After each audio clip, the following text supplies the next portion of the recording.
Okay, MLB.com's Mike Petriello. We're going to talk a lot this year. You excited? I can't wait, Scott. Looking forward to it. I've got Ohtani fever. I've been saying it all week now. So, first off, during spring training, when you were observing him, was there concern for you, or were you like, I'm going to wait and see what happens in the regular season? I mean, there's definitely a little bit of concern because he was such an unknown, and we saw some of these plate appearances where it looked like he'd never seen a good curveball in his entire life. So, yeah, I think there was a little bit of concern. There was never any chance he was actually going to start the season in the minors. We always knew he had the talent, and I'd say so far in the first week of the season, he has more than shown that's true. So what do the pitching numbers tell you so far in that first start from Shohei? Yeah, you know, he's got a 4.50 ERA, right? And I can tell you that I don't care about that whatsoever. It doesn't matter. What I really care about after one pitching appearance is skill. Does he have the skill? And he sure does in velocity. He has elite 99th percentile velocity.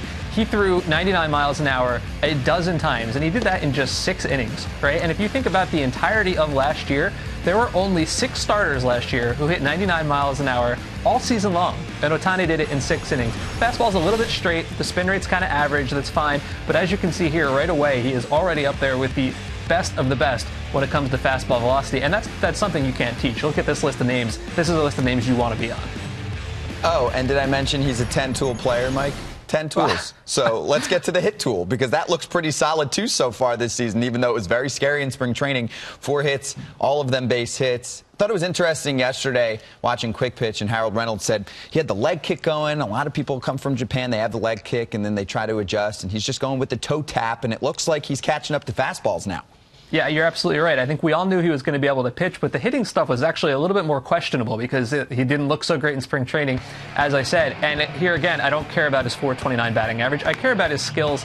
And if you look at the hard hit rate, he is crushing balls left and right. I think he's in the top 10 in average exit velocity right now. My favorite thing here is he hit a ball 112.8 miles an hour. We'll call it 113. Last year, 0.2% of batted balls were hit that hard. You can see it at the top, 112.8. Anthony Rizzo did that exactly one time in almost 500 plate appearances. That's a skill. You can't fake your way into 113. Billy Hamilton can't do it. Shohei Ohtani can. So it's only been a handful of games, but right now, I know he's got a skill that a lot of guys don't have, and that's a really, really big deal for him. See, I was excited. I knew you would get me even more excited about Ohtani. You know how they do the pitch, hit, and run contest? Don't you think he would have been the best of all time when he was a kid doing that?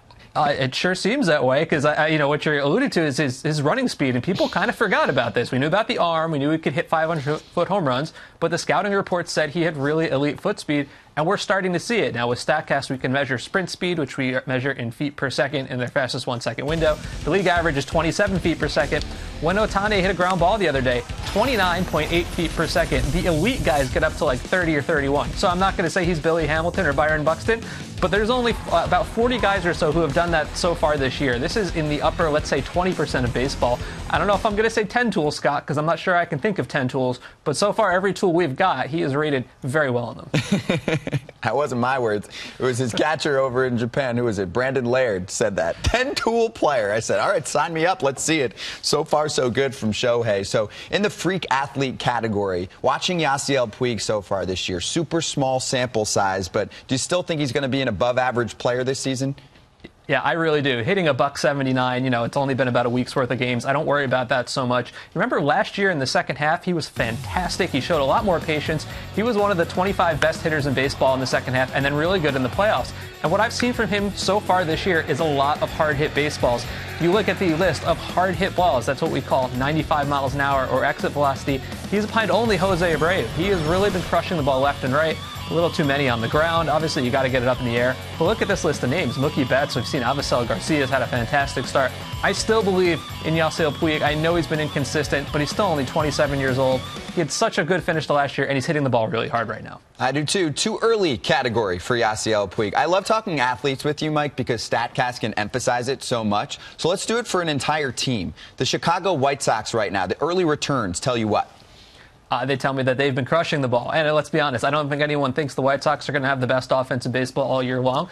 But in the first week, they lead baseball in almost everything in terms of StatCast and exit velocity and hard hit baseballs. They have a 51% hard hit rate, by far the best in baseball. Their average exit velocity is almost 93 miles an hour. That's almost 3 miles an hour above the next best team. Look at this graph that I made this morning. You can see how big that gap is in team exit velocity. By far, the White Sox are ahead of everybody else. They are first in home runs. They have more home runs right now than the Royals have runs. And I know that's unfair. Kansas City's only played 4 games, but it's true. There's a lot of firsts here. And then one other thing I want to say about this is people will be like, well, it's 6 games, beginning of the season. It doesn't matter that much. You wouldn't notice it if it happened in July. Not true. I actually looked at every 6-game stretch over the last 3.5 years. We're talking like 14,000 six-packs. They have the second best hard hit rate in that time. This is for real so far. You go the extra mile. How long did that graph take? That graph, that actually only took me about 10 minutes, but all the work leading up to it took a little bit more time. You're a whiz, Mike. One more. So the humidor out in Arizona. I've been trying to ask all the Diamondbacks players and the coaches when I speak to them. So Archie Bradley the other day, I was like, how's the humidor? He's like, I don't know anything about it. We're just pitching. So I'm going to ask you instead. Oh, this is the peak of it's too soon to say, right? 6 home games. But since it's really interesting, as you say, I wanted to know what was going on because there have not been fewer home runs in Arizona this year. Last year, 1.8 homers per game. This year, 2.2 homers a game. And everybody's joking, well, the humidor is not working. And maybe it is and maybe it's not. But look at some of these numbers. The hard hit rate is down this year. We're looking at the first 6 games for both sides, both teams at Chase Field in the last few years. Exit velocity overall, pretty stable the first 2 years, down 3 miles an hour this year, and that's just on fly balls and line drives, which is really all you care about. Home run distance, very consistent the first 2 years, down this year. So my theory, which again, only 6 games, I'm not going to go too deep into it, but I think we're seeing a lot of relatively, let's call it fortunate home runs. Nick Ahmed hit one down the line that was about 370. It was the 7th shortest home run of the year. So too soon to say, but I will say I don't think just looking at the number of home runs is the right way to judge the humidor. A big part of this is also pitchers getting better grip, and we've seen how good Patrick Corbin and Robbie Ray and company have been. And in case you're wondering what this is all about, so they're taking all the baseballs, temperature-controlled environment, just like they do in Colorado. And so ultimately, though, based on what you've seen in Colorado, we should see offensive numbers tick down a little bit. I know also talking to the pitchers, they said baseball probably will feel a little bit better, a little more moisture on the baseball to get some grip. Yeah, the grip is huge, and I know people look at Coors Field and say, well, big deal, what's the humidor doing? That's still the best hitter's park in baseball. I think people forget that before the humidor was in, it was by far the best hitter's park in baseball. It was essentially like playing on the moon. If you look at the physics comparisons for this year, there's some theories that home runs could drop in Chase Field by as much as 33%. Has not happened yet, but again, 6 games, there's a lot of time to go. I do think this is going to make a difference in the long run. Yes, everyone, go back in the archives. Don't make Mike do it, and look at the offensive numbers in Colorado back in the day. Mike, thanks. You're the man. We'll talk very soon. Have a great weekend.